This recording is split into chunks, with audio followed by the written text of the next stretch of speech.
Magandang araw po, welcome po sa aking channel, Love9 TV. Patalasasan po, meron po ba kayong mga properties na napapabayaan or non-performing assets? Plan nyo ibenta, pero wala kayong oras sa pagbenta nito. Kung ito'y pagkakatiwala nyo po sa amin, tawag lang po kayo sa aking numero, usap po tayo, gawin ko po ng video for free. Yes, libre po, wala po kayong babayaran. Tutulungan pa namin kayong mabenta ang inyong property. Kami na po bala sa marketing, sa boosting or paid ads. Even sa tripping, hindi na po kayo mapapagod sa pag-entertain ng mga buyers. Kami na po bala sa lahat. Tawag lang po kayo. Nandito po tayo ngayon sa Indang, Cavite kung saan meron po tayong bagong video presentation. Isang bahay bakasyunan o rest house. May lot area po ito na 1,000 square meters. At ang bahay naman ay may floor area na 300 square meters.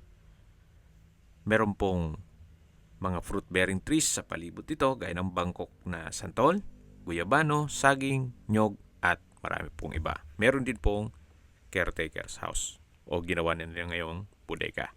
Tungkol naman po sa dokumento nito, ito'y titulado, buhay po ang may-ari kaya wala po kayong maging problema sa documentation o sa transfer ng title. Along Barangay Road at flood-free area. Ito po yung nasa mataas na lugar. Ang estimated elevation above sea level ay 982.3 feet. Napakatahimik po ng lugar, sariwa ang hangin, at malamig po ang klima. Wala pa pong 35 minutes, nasa Tagaytay na po kayo. Yan po yung garahe, nakakasya po ang dalawang sakyan. At L-shape po itong bahay. Meron pa po kayong 600 to 700 square meters na bakanting lote na pwedeng pagtanman o lagyan ng swimming pool. At yan naman po yung caretaker house na sa ngayon ginawang bodega. Buong property po ay nakabakod na. Marami na rin pong mga nakatira dito kaya may mga kapitbahay na rin po kayo. Meron din po palang hybrid na solar power system at may sariling source of water na deep well. Pero konektado pa rin po ito sa Indang Water District. Kaya meron pong dalawang source of water. Ang reason for selling po ni owner ay busy na siya sa negosyo na kung saan nakabase po ang kanyang business sa Manila. Ito po yung bakanting lote na tinutukoy ko na kung saan may ilang mga fruit-bearing trees na rin po yan. At kung sakali man po na itong property gusto nyo maging income generating, pwede po kayong maglagay ng mga A-frame na villas dito sa area na to. Mga 4, then lagay kayo ng maliit na swimming pool dito. Pwede nyo na po itong ipasok sa Airbnb. Then kung sakali man na buong pamilya ang magiging guest nyo, ito pong main house, kahit po 20 guests ay ma-accommodate ninyo. Pero depende pa rin yan sa purpose nyo dito sa property. Pero kung sakali man po na malayo pa naman yung panahon ng inyong pagre-retiro, pwede naman po itong i-convert nyo sa staycation business. Tunghay nyo po itong pasad bago tayo pumasok dito sa main house. Dan dyan po ay may setback pa yan, ikot ng buong bahay. Yan po may atis pa dito. At ito pong mga glass windows ay may security grill. Then meron din pong concrete pathways. At carabao grass. Ito po yung main door na may glass panels. At welcome po dito sa bahay ni Madam. Ito po yung living area o salas.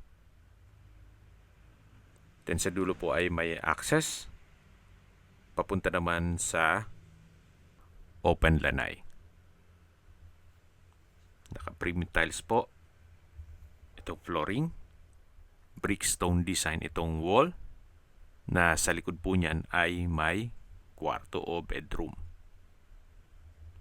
At meron din pong katabing common toilet and bath. Medyo maaga po tayong nag-video shoot kaya may mga natutulog pa sa mga kwarto. Pero bare lang naman po yan. Itong banyo, check natin. Naka-tile bathroom wall, may overhead shower, bathroom window, hand wash basin, water closet with bidet, at vanity mirror. Upon tripping po, check natin yan. Pero bare lang po yan, as in 4 corners lang po. Then balik po ulit tayo dito sa living area. Open concept lang po ito hanggang dining area at kitchen. Wala pong partition. At tungkol sa furnishings, wala pong nabanggit kung kasama po yan. I-assume muna natin na bare lang po yan. Yan po yung dining area. Dito naman po yung formal kitchen. Meron pong island, may drawer and cabinet. Ito po yung formal kitchen na may kitchen countertop, stainless sink with faucet, at malaking kitchen window na may security grill. Naka-tile flooring na rin po hanggang dito. At yung sa dulo po ay yung pantry. Ito po yung access door na papunta naman dito sa may dirty kitchen. Malaki naman po ang area nito. Meron din po ang kitchen countertop. Then sa dulo po yung service area o laundry area. Ito naman po yung way papunta sa harapan ng bahay at dun sa part ng garahe. So 2 meters po ang setback. Ito po yung hallway. Yan po yung second bedroom. Kaya po nang nasabi ko, medyo napaaga yung pag-video shoot namin, kaya hindi natin masilip yan. Third bedroom. Then, yung sa dulo naman ay yung fourth bedroom. Upon tripping po, ma-check natin yan. Pero dyan po sa mga kwartong yan, as in, bare lang po. 4 corners lang po yan. Then ito naman po yung access door papunta sa garahe. Ito po yung hybrid na solar power system. At check natin itong garahe. Corner lot po pala itong lupa. Dalawa pong sasakyan ang kakasya dito. Then matatanong naman natin yung main gate. At paglabas nyo po, concrete road po yan. Napaganda po ng lokasyon nito. Gawa ng sobrang tahimik po ang area. Napaganda po nito para sa inyong retirement house. At kung malaking pamilya, meron po itong 4 na kwarto. Balik po ulit tayo dito sa hallway. Yan po yung mga kwarto na kung saan may mga natutulog pa po. At ito naman pong bukas na pinto, yan po yung dirty kitchen kung saan lumabas na tayo dyan kanina. At ito naman po yung formal kitchen na may island. At ito naman po yung dining area at sa dulo yung living area. Tapat po nun yung main door. At sa dulo naman po ay yung first bedroom na pinakita ko sa inyo kanina. Ito naman po yung tinutukoy ko na access door papunta sa open lanay. Meron po itong garden set. At dun po sa dulo ay meron pong mga fruit bearing trees. At yung tinutukoy ko na own source of water. Malaki pa po ang espasyo dito. Nasa 2.5 or 3 meters yan. Yan po yung concrete fence. Paikot na po yan ang buong property. At habang naglilibot po tayo, pag-usapan na natin ang distance, location, at travel time. Mula po sa Indang town proper, ang distance is 2.9 kilometers at ang travel time is 7 minutes. Mula naman po sa Cavite State University, Indang Campus, ang distance is 4.4 kilometers at ang travel time is 10 minutes. Mula naman po sa Tagaytay, ang distance is 17 kilometers at ang travel time is 32 minutes. Mula naman po sa SM13, ang distance is 16 kilometers at ang travel time is 32 minutes. Mula naman po sa Manila o sa airport, ang distance is 57 kilometers at ang travel time is 42 minutes. Meron pong mga malapit na hospital dito na kung saan ang travel time is 25 to 30 minutes. Okay, summarize ko lang po sa mga nag-skip ng video. Ito pong property ay nasa Indang, Cavite. May lot area po ito na 1,000 square meters at may floor area na 300 square meters. 4 bedrooms, nakabako daw po buong property, nasa mataas na lugar. Ang estimated elevation above sea level ay 982.3 feet. Along Barangay Road, may access ng tubig, kuryente at internet provider. Napakatahimik po ng lugar, sariwa ang hangin at malamig po ang klima. Napakalapit lang po nito sa Tagaytay. Wala pang 35 minutes, nasa Tagaytay na po kayo. Yan po, tunghayan niyo po. Napaganda, napakaaliwalas itong property. At sa mga familiar po dito sa property na to, opo, na-vlog na po ito. Ang original price is 18 million. Nag-markdown price na po si owner sa 14 million pesos net. Opo, murang-mura na po ito.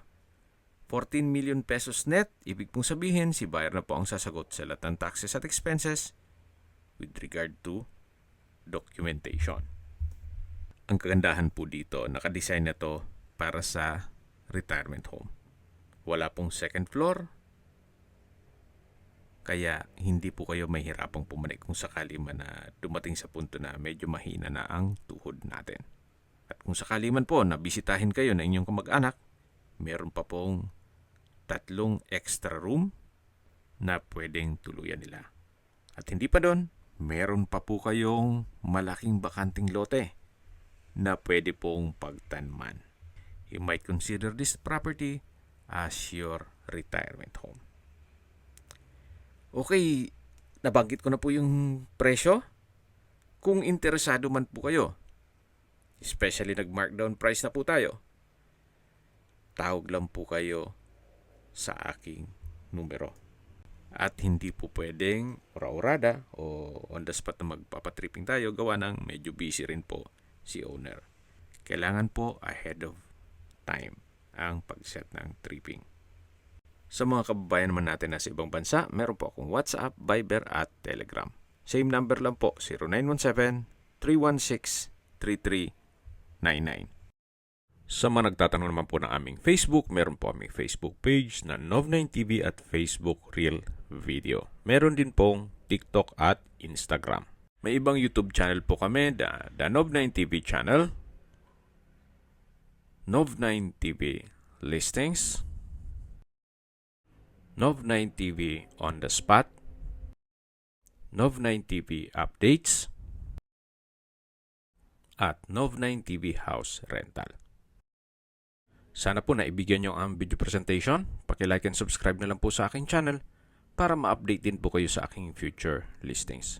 Kung sakali po hanap nyo yung mas malaking sukat ng lupa, meron din po kami ibang listings na pwede nyong pagpilian. Huwag po kayong mag-atubiling tumawag sa amin. Then, let us know your budget para malaman namin kung anong property pwede naming ilog sa inyo. Sa lahat pong viewers, subscriber at nagtiwala po sa amin, salamat po sa suporta. Ingat po kayo lagi at yung pamilya. Maraming salamat po.